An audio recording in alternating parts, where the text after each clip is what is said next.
The desert wind moves slowly across the banks of the Nile.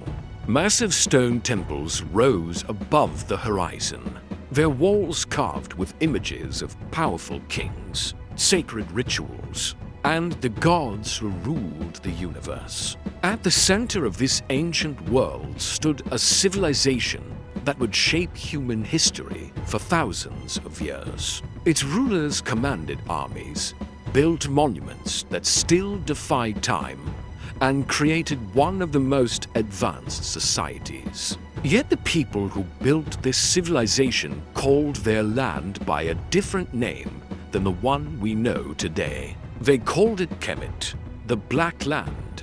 For centuries, the story of ancient Egypt has fascinated the world. Images of pyramids, golden masks, and mighty pharaohs dominate history books and documentaries. But behind this famous civilization lies a deeper and more controversial story. The true identity of the people who created ancient Egypt has been debated, misunderstood, and sometimes deliberately distorted.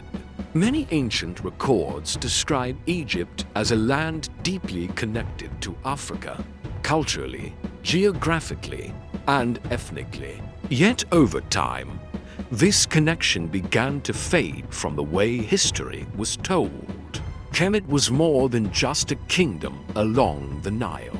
It was a powerful African civilization rooted in the fertile black soil that the river deposited every year during its floods. The word Kemet itself literally meant the Black Land. To the ancient Egyptians, this name referred to the rich dark soil that made life possible. But for many historians and scholars today, the name also carries a deeper cultural meaning. The people of Kemet lived in a world defined by the Nile River.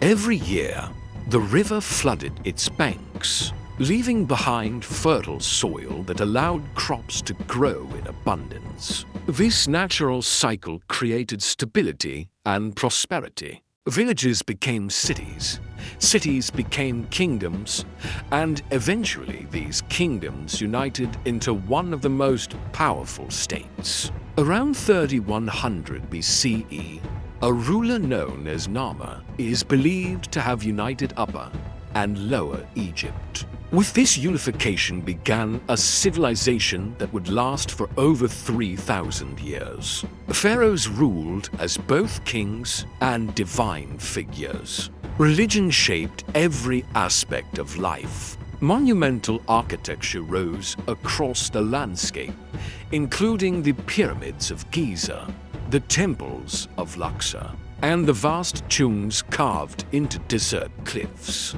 But Egypt did not exist in isolation.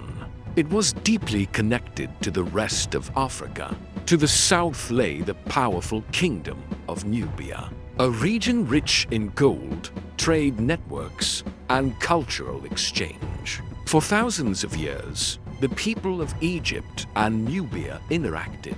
Through trade, diplomacy, and sometimes warfare. Archaeological evidence shows shared artistic styles, religious beliefs, and royal traditions between these neighboring civilizations. Ancient Greek historians who visited Egypt also described its people in ways that clearly linked them to Africa. The historian Herodotus, writing in the 5th century BCE, famously described the Egyptians as having dark skin and woolly hair. Other ancient writers made similar observations, reinforcing the idea that Egypt was firmly part of the African world. Yet centuries later, as European powers began to dominate, global scholarship and colonial influence expanded across Africa.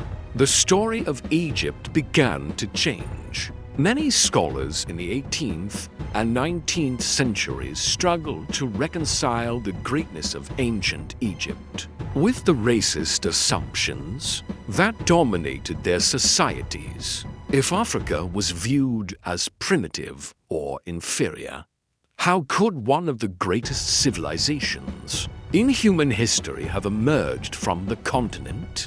To resolve this contradiction, some historians began proposing alternative theories. They suggested that Egypt's achievements must have come from outside influences, from mysterious lost races, invading civilizations, or connections to the Middle East or Europe.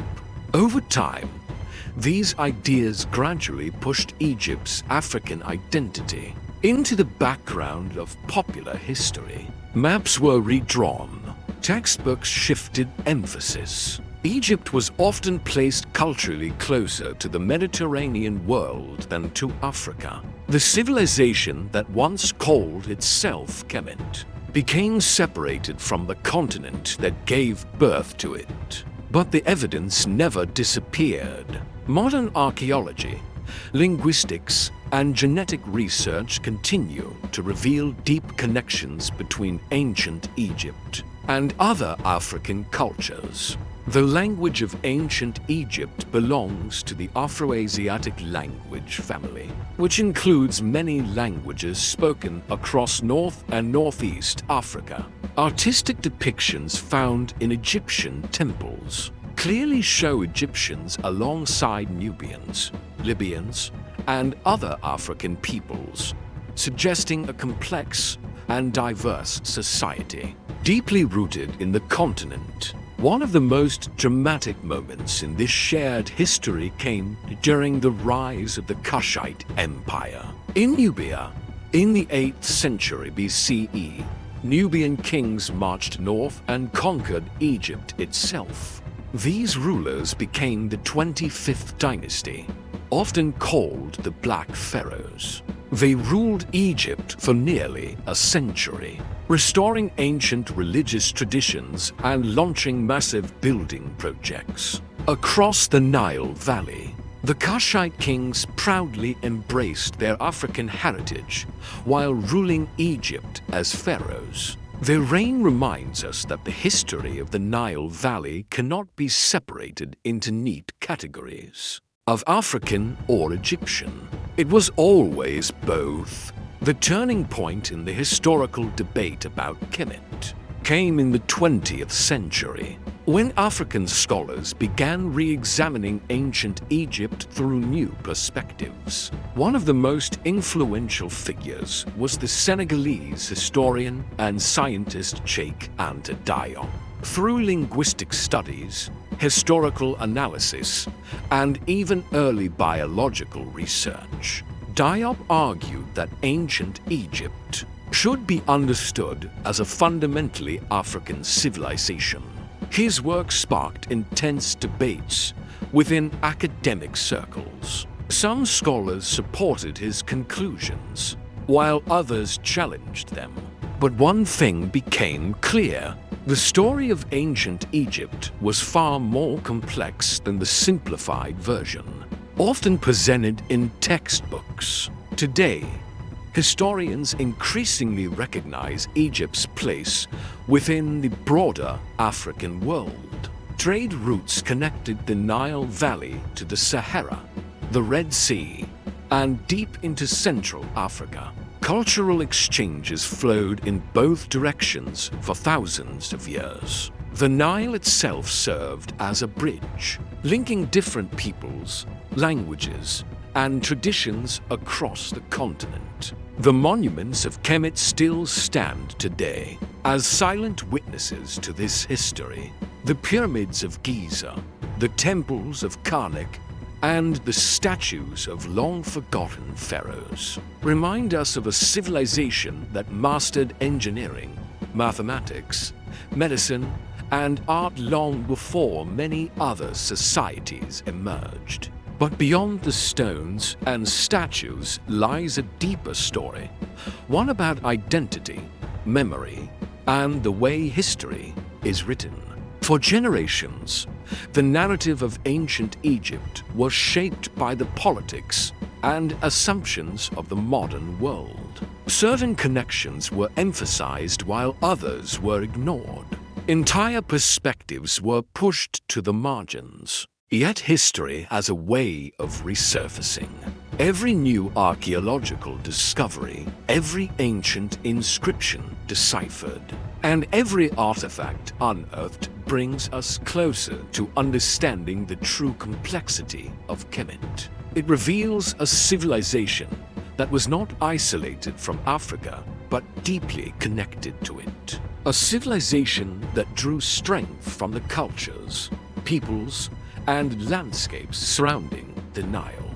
The story of Kemet is not just about pyramids or pharaohs. It is about the power of civilization to rise from fertile soil and human ambition.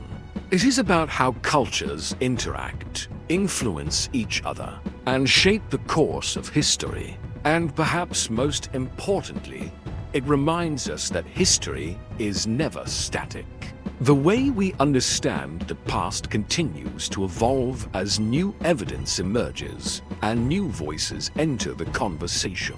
The civilization of Kemet changed the world in ways that still echo today, in architecture, religion, governance, and knowledge. Its legacy influenced Greece, Rome, and eventually the modern world.